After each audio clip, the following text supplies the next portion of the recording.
Morning, everybody, and welcome to Friday.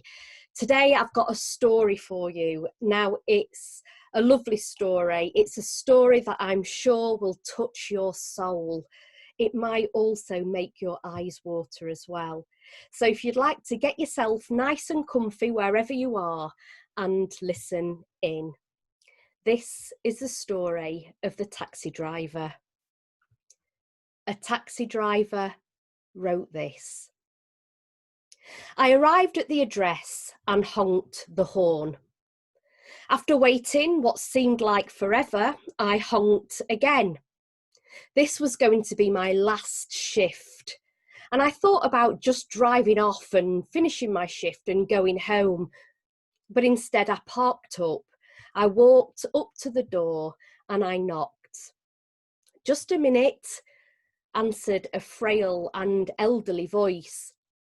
I could hear something being dragged across the floor, and after a long pause, which again seemed like forever, the door opened, and a small lady in her 90s, at least in her 90s, stood there, and she was wearing a print dress and a little hat, and she looked like she'd just walked out of a 1940s black and white film.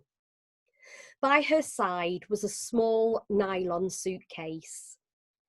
The house looked as if no one had lived in it for years. The furniture was all covered up with sheets. There was no clocks, no pictures on the walls, no knickknacks.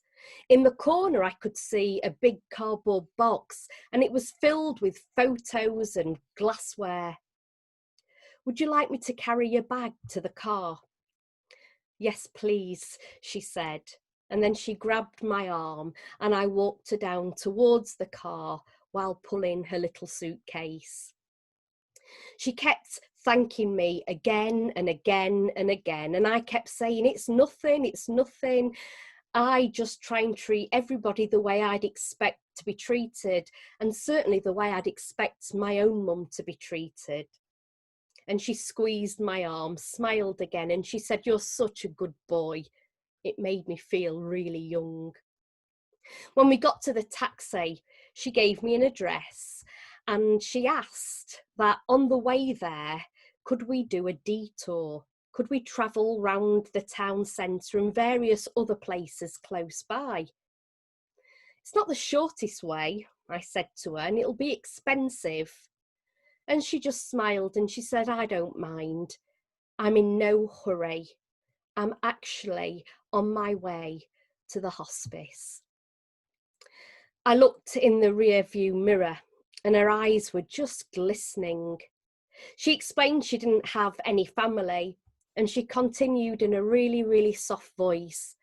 The doctor says I haven't got that much longer left. I reached over and shut off the meter. I switched it off. What route would you like me to take? I asked. For the next 2-3 hours, we drove through the town and she showed me the building where she'd once worked as a typist. We drove down streets I'd never been on. In fact, I didn't even know these streets existed. She showed me where she and her husband had lived when they were newlyweds. She had me pull up in front of a big old furniture warehouse, and she said it used to be a ballroom and that's where she had dancing lessons when she was a little girl. Sometimes she'd ask me to slow down in front of a particular building or a particular corner, and then she'd just sit staring into the darkness, saying nothing. She took me to an old chapel. I'd never really noticed it before. It was closed shut. Once everybody knew its value, she said, and once everybody knew its worth. Now deserted and derelict, cracked glass, stained panes gone, birds making their nest in the guttering. She looked sad and she sighed, and we sat there the longest. She looked to me like she was counting every single brick. Maybe she was counting every single stone. It was like she was walking up those steps into the church in a mind's eye, and I noticed how those steps were worn. We sat there, and we sat there, and we sat there. As the first hint of sun rose above the chapel tower, she suddenly said, "I'm tired now, let's go." And she nodded towards the chapel, and she just smiled. It was as if she was smiling at that chapel, at the bricks. We drove in silence to the address she'd given me, and it was a single-storey building, quite a new-looking building. It got a driveway.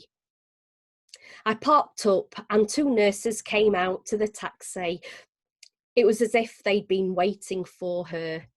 It was as if they'd been waiting a long time for her.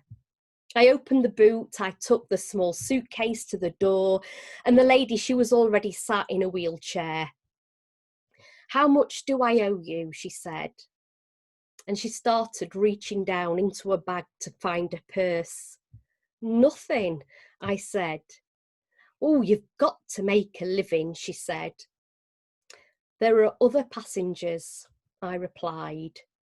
And almost without thinking, I just gave her the biggest hug I've ever given anybody in my entire life. And as I did, she just held on to me and gripped me really tight. It was really special. "You gave an old woman a little moment of joy," she said. "Thank you." I squeezed her hand and then walked off into the start of a new day. I didn't pick up any more passengers that day. I went home. For the rest of the day, I could hardly talk. What if that lady had had an angry driver?